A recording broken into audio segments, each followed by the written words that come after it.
Hello बच्चों, आज हम हिंदी व्याकरण में वाच्य पढ़ने जा रहे हैं।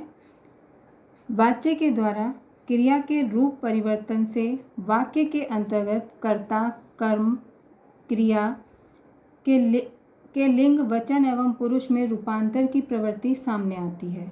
वाच्य से वाक्य में कर्ता अथवा क्रिया में से किसी एक की प्रधानता का पता भी चलता है।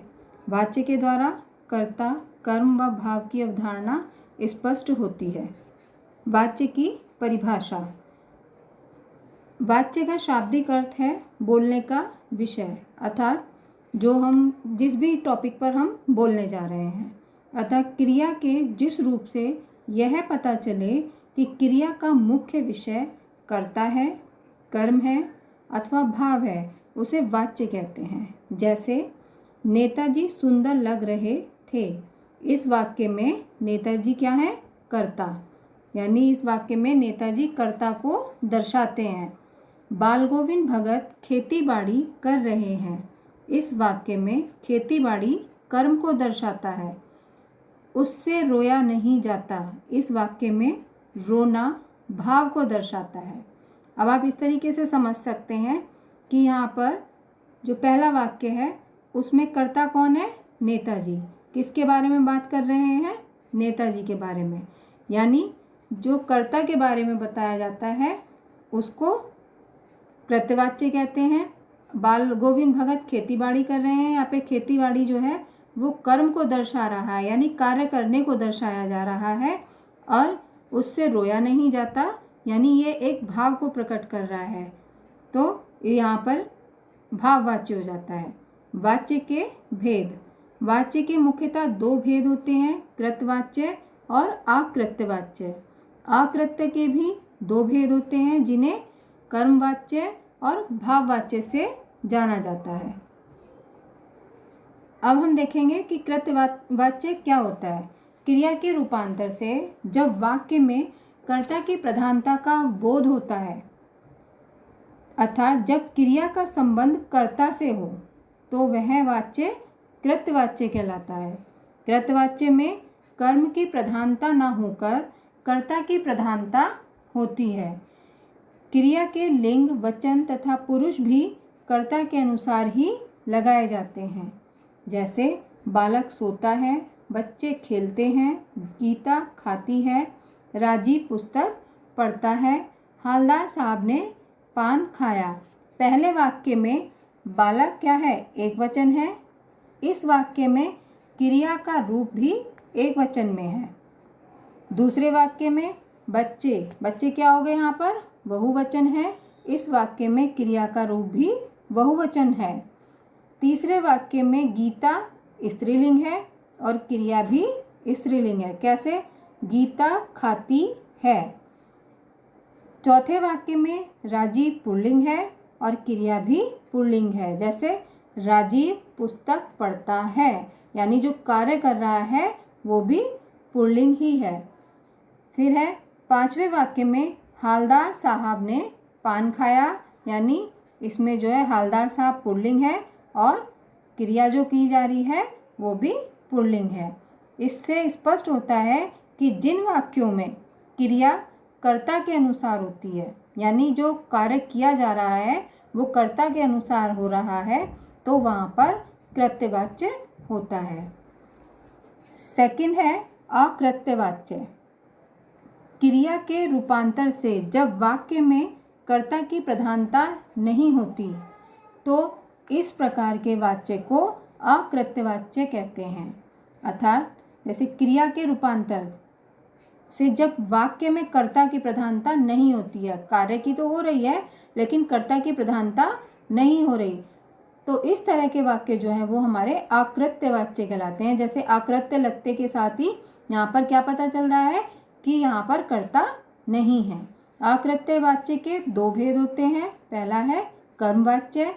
क्रिया के जिस रूप से वाक्य में कर्म की प्रधानता का बोध हो उसे कर्मवाच्य कहते हैं।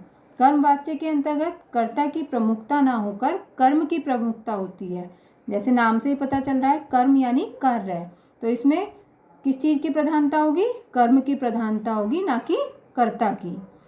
वाक्य में कर्म की प्रधानता होने पर क्रिया के, क्योंकि वाक्य के अंदर कर्म की प्रधानता है तो क्रिया के लिंग, वचन एवं पुरुष कर्म के अनुसार ही होते हैं।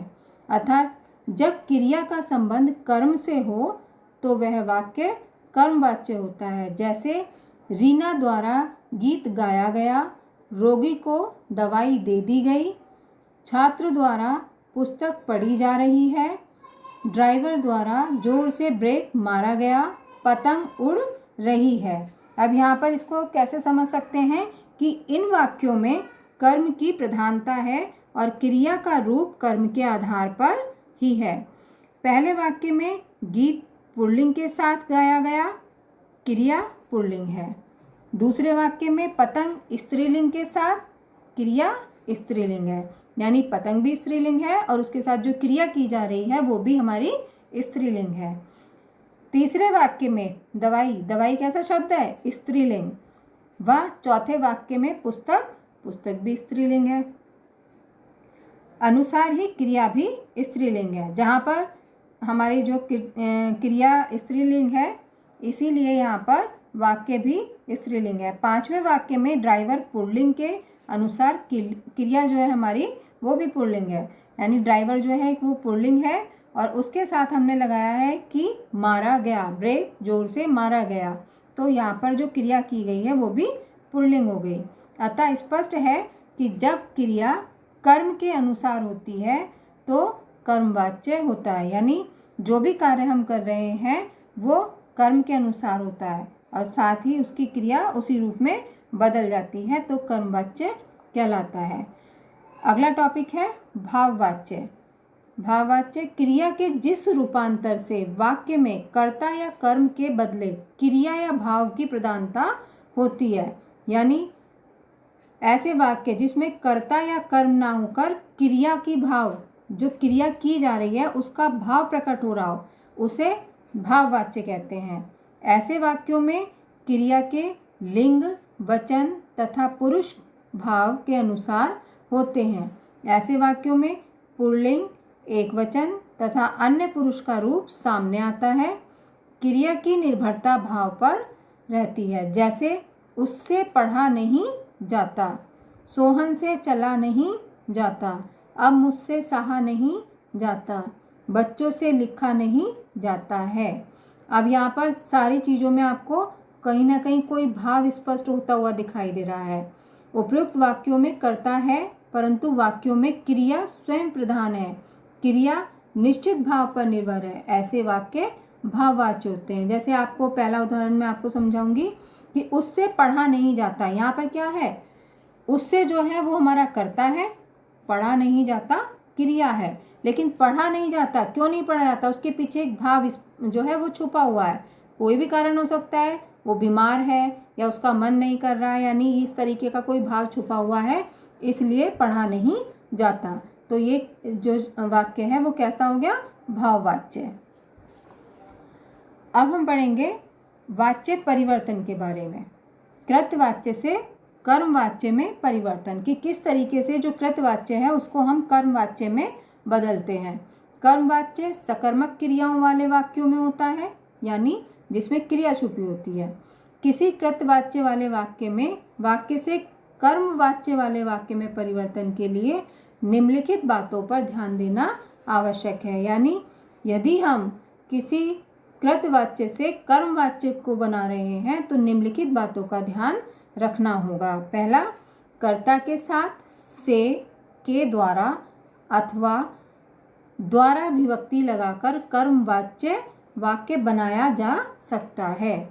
दूसरा, परिवर्तन करते समय क्रिया के केवल रूप में परिवर्तन आता है, क्रिया के काल में परिवर्तन नहीं आता, मतलब वो किस काल में किया गया है उसमें परिवर्तन नहीं आता है, केवल क्रिया के रूप में परिवर्तन आता है। कृतवाच्य की प्रधानता, क्रिया को सामान्य भूतकाल की क्रिया के रूप में परिवर्तित किया जाता है।